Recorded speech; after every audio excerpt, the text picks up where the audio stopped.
Hello friends, this video is about National Institute of Bank Management, Pune. So here we are going to do a detailed review. Now this is like a government owned college and it is kind of an arbitrage opportunity because in terms of return on investment, in terms of safety of your career, this is like a golden opportunity and not many people generally know about this.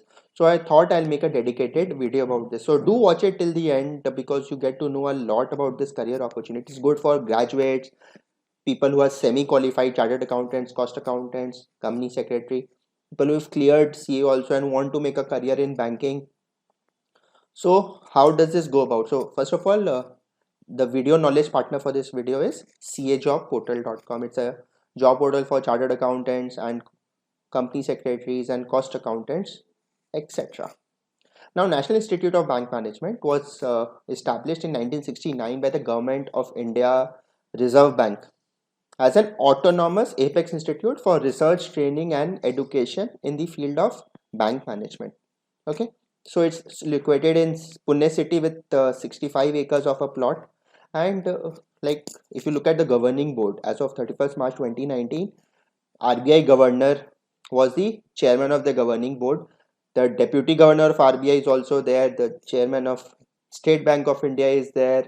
Central Bank of India, ED of RBI, Chief General Manager of RBI, MD of Allahabad Bank, CHRO of HDFC Bank, Head of HR of Stancy, MD and CEO of Bank of India. So this is like the illustrious kind of a board. Indian Overseas Bank, Professor of IIM Ahmedabad, Dr. T.T. Ramon. He used to teach us a lecture also, and then visiting faculties and NABARD chairman. So net like it's a huge lineup in terms of the power. And who are the member banks here? Reserve Bank of India, State Bank of India, all the nationalized banks, foreign banks, and then there are associate members like ICICI Bank and IDBI, and these cooperative banks, Yes Bank, Exim Bank, Federal Bank. Huge lineup. So this institute is like an authority on the banking system in India. So it was set up in 1969 and in 2019 it completed 50 years. Started 2003 for first batch of 1 year PGBF, and then 2013 it got a ACIT recognition for a 2 year PGDBM, which started in 2009-10. Okay. Now, so they offer something called a postgraduate diploma in banking and financial services. 2013 was one AICTE recognized this. It is designed for management education in banking and finance.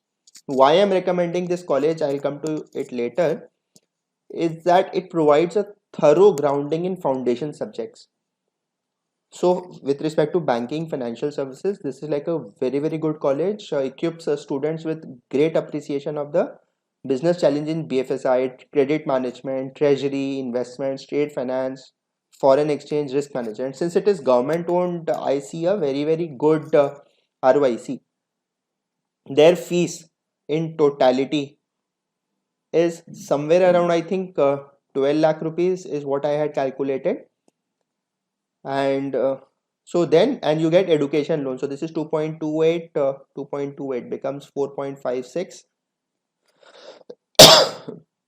And then 4 times 1.86. So this adds up to 12 lakh rupees. And you got education loans from State Bank of India, Bank of Baroda, all these leading PSU banks. So 12 lakh rupees for 2 years normally is a very reasonable pet. And that being a government institute includes everything, hostel amenities, etc., mess. So this is in terms of cost, a reasonable cost institute. The admission process is also interesting. So for example, they use CAT, ZAT, CMAT for shortlisting for the written ability test and the personal interview. You must have a bachelor's degree, 50% marks in there, and even if you're in the final year you can apply.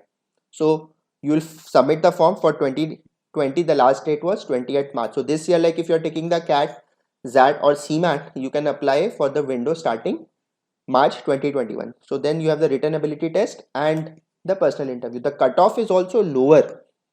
See, because not many people I think know about this institute, or maybe they are not really aware of the kind of placements it gives. So CAT means think 80% placements.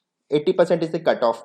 ZAT 80 percentile. CMAT common app management aptitude test 95 percentile. So relatively a breeze in terms of how you can get an entry here in terms of the admission process. They've got 120 batch strength and the average age is 22 years. So mostly freshers. The academic background is mostly commerce 42% and then followed by engineers. So engineers and MBA in India will always go hand in hand. So you look at here, like 3/4 of the batch is freshers, experience is 26.67%. And male, female, the gender diversity is broadly equated. And WorkX domain, again 41% people come from an audit and finance background. And so forth, IT and manufacturing design. So 120 people with almost like freshers, but then if you count the WorkX people, average WorkX come to 17 months. Average is 22 years, quite okay. Placement statistics, 100% placements. For 12 lakh rupees of an MBA from a government institute, the highest package becomes 16 lakhs. The median package is also 9.44 lakhs. So if you look at the chartered accountancy also, the average salary somewhere hovers around 7-8 lakhs. So from that perspective, or a tier 3 B school or even a tier 2 B school, a 10 lakh rupees median salary almost is a very, very good thing. A minimum package is also 6 lakhs per annum. So this becomes a very, very good alternative for you for your career. The top 50% of the batch average is 11.36 lakhs. ROI becomes 157%. The top 80% average is 10.2 lakhs. So that was an 100% placement. There is a government back kind of a thing. Now the only catch here is that who are the placement companies which come? All private sector banks come. Axis Bank, Catholic Syrian Bank, Federal Bank, HDFC, HSBC Global Technology, ICICI, KPMG for the Financial Services Advisory, RBS, South Indian Bank, etc. etc. Plus all the NBFCs, credit rating agencies, asset reconstruction companies, payment banks. All of these are the kind of people who are the past recruiters. Earlier, in fact, even like PSU banks like State Bank of India and all used to go there and recruit officers. But then there was this Supreme Court ruling that bank officers can be only recruited through a public service examination. So there was this central government decision that now public sector banks cannot do campus recruitment. So otherwise, so each person used to get 2 offers there.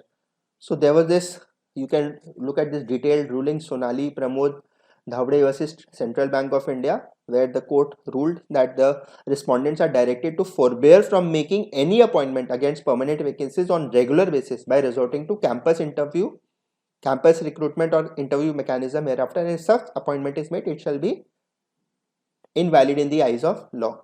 So their recruiters are like good. So in the banking and NBFC space, when I did a due diligence also with some people I know, normally people recognize National Institute of Banking Management, and therefore this huge lineup of recruiters: Grant Thornton, Bandhan Bank, HDFC Credelia, Shrey, Ujjivan, and these fintech startups, Kotak Mahindra Bank, AU Small Finance Bank, classic. And even if you look at, I was just searching up on their alumni group, director at KPMG after few years from graduating from NIBM, or DGM risk management at Bank of Baroda. So this is like probably the older lot which was recruited from campus in these PSU banks.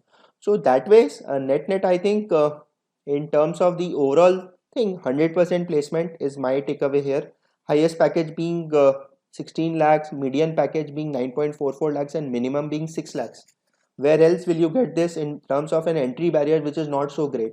Almost like at a fresher level, when the batch average WorkX is 17 months and 73% of the batch is a fresher. Cutoffs been 80 percentile for CAT-ZAT and 95 percentile for CMAT. And then it is up to you how you perform in the written ability test and personal interview. 12 lakhs of fees with banks giving like education loan because they know that this is going to be a good one.